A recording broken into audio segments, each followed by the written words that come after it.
कल से पहले जब 3 एमसीडी थी, 272 सीटें थी, तो हम पूरे 272 पे लड़ रहे थे। लेकिन अभी इन्होंने कल पूरा मर्जर कर दिया है, तीनों एमसीडी को मिला करके एक कर दिया है। तो अब ये कितनी सीटें उसमें कम ज़्यादा करते हैं। अब जो नया नोटिफिकेशन आएगा उसके आधार पे हमारी पूरी तैयारी, हम सारी सीटों पे लड़ेंगे, क्योंकि सीटें ज़्यादा तो हो नहीं सकती मर्जर होने के बाद।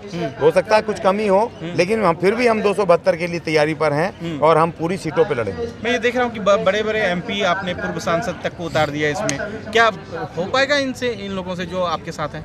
नहीं, देखिए, उनकी अपनी राजनीतिक दल हैं और वो राजनीतिक दल ये समान संघर्ष को लेके चल रहे थे। जो हम संघर्ष हम कर रहे हैं, हम निजीकरण के खिलाफ, ठेकेदारी के खिलाफ, हम अपने SC ST के रिजर्वेशन को बचाने के लिए, हम अपने अधिकारों के लिए, हमारे अपने कमज़ोर वर्ग सफाई कर्मचारियों को परमानेंट कराने के लिए, उनके ज़मीनें दिलवाने के लिए, घर दिलवाने के लिए जो लड़ाई है, उस लड़ाई को हम लड़ रहे थे। तो वो अपने समाज की सेम लड़ाई लड़ रहे हैं। गुर्जर समाज भी है, सैनी समाज भी हैं और हमारे विश्वकर्मा समाज हैं, और तो और वर्किंग क्लास जो यूनियन है उसमें जनरल वर्कर हैं, जिनको कि इन सरकारों ने धोखा दिया, 10% रिजर्वेशन दे दिया और वोट ले लिए और उसके बाद सरकारी संस्थानों को प्राइवेट करने लग गए। तो उनको उनका रिजर्वेशन कहाँ लगेगा, उनको धोखा दिया। तो वो सब भी इकट्ठे आ गए, इनकी मक्कारी पता चल गई है इन मनुवादी पूंजीवादियों की। तो हमने उन सबको जोड़ा। अब कौन कितनी मेहनत करेगा, जिसकी जितनी जनसंख्या भारी उसकी उतनी हिस्सेदारी। मैं आपसे पूछ भाई, आप ले लो जी। आप तो दिल्ली चुनाव में भी उतरे थे, कैंडिडेट जगह जगह उतारे थे, लेकिन बाकी जो दल आपके साथ हैं वो तो उसमें शरीक नहीं हुए थे।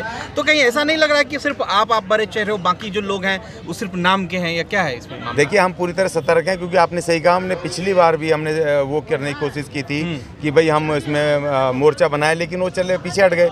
तो हम इसमें पूरी तैयारी में अपना जो हमारा मिशन वाल्मीकि सरकार दिल्ली डेमोक्रेटिक अलायंस, वो पूरी तरह बिल्कुल सतर्क है कि हमें कहीं पर भी लगेगा कि कोई दल गड़बड़ कर रहा है तो हम तुरंत वहाँ पर अपना कैंडिडेट बिल्कुल उतार देंगे। हम पूरी ताकत के साथ हैं और पूरी पकड़ बना चुके हैं दिल्ली के अंदर। तो हम पूरी ताकत से लड़ेंगे, इस बार धोखा नहीं खाएंगे। बीजेपी आम आदमी पार्टी आपके सामने है, यानी इसको कैसे डिफीट करोगे? देखिए, जब अरविंद केजरीवाल साहब की 2013 की फोटो देख लो और आज की देख लो, ठीक है ना, तो है। अंतर है ना।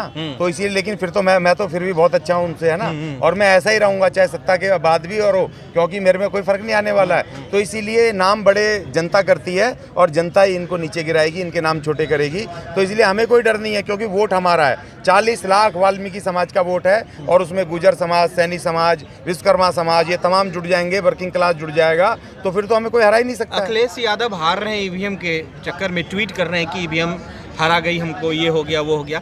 आप कह रहे हो कि 40 लाख जो वाल्मीकि समाज है आपके सपोर्ट में, कल तो ईवीएम आप भी बोलोगे ईवीएम, उस पहले की क्या तैयारी है? देखिए, हम ईवीएम पे बिल्कुल नहीं बोलेंगे ना ही बोलते हैं। हाँ। क्योंकि हमें पता है कि देखिए, ईवीएम पे बोल के समय नष्ट करने वाली बात है। अखिलेश यादव के उनकी पार्टियों के पुराने जो थोड़े से कुकर्म थे वो सामने आ गए। और दूसरी बात ये कि जो धार्मिक तड़का लगाया है इन्होंने, क्योंकि मैं था यूपी चुनाव में, हमारा कैंडिडेट भी लड़ रहा था, जो धर्म का तड़का है। कार्ल मार्क्स ने कहा था कि धर्म अफीम की तरह है। तो जब आप चाहे जितना पीट लो, तनख्वाह मत दो, ठेके पे नौकरी करो, उनको कच्चा रखो, खूब जूते मारो, वो रोता रहेगा। लेकिन जहाँ धर्म की बात आएगी वो तुरंत सब भूल करके बिल्कुल खड़ा हो जाएगा। इसलिए धर्म अफीम की तरह है। धार्मिक तड़का लगा था उत्तर प्रदेश में, इस वजह से वो जीते। और कहीं ना कहीं उसकी भी पार्टियों की कमी है कि जब जन आंदोलन चल रहे हैं, जनता के आंदोलन में आप बाहर हो, और उस वक्त फिर और आपने भी ऐसा किया, आपकी सरकार आई, आपने एक ही जाति को आगे बढ़ाया हर जगह पे, तो वो और गुंडागर्दी भी कुछ हुई,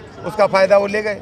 और अब आप चाहे आप ईवीएम के लिए लड़ें, जिसके लिए आप तो वाल्मीकि समाज के लिए काफी वर्षों से लड़ रहे हैं, तो क्या लग रहा है कि पूर्ण समर्थन मिलेगा आपको? नहीं, बिल्कुल मिलेगा। आप जैसे हमारे नौजवान खड़े हो रहे हैं, देखिए, कोई भी चीज़ रातों रात नहीं होती है। 2018 से हमने शुरू किया, दिल्ली का लोकसभा चुनाव से विधानसभा चुनाव, और यहाँ तक हम पहुँचे हैं। तो इसीलिए हमने अभी हमारा बहुत भारी संख्या में हमारे नौजवान खड़े हो रहे हैं। अब जहाँ नौजवान, दूसरी बात ये, सिर्फ नौजवान नहीं, हमारे जितने भी नौजवान समाज के साथ साथ हमारी महिलाएं,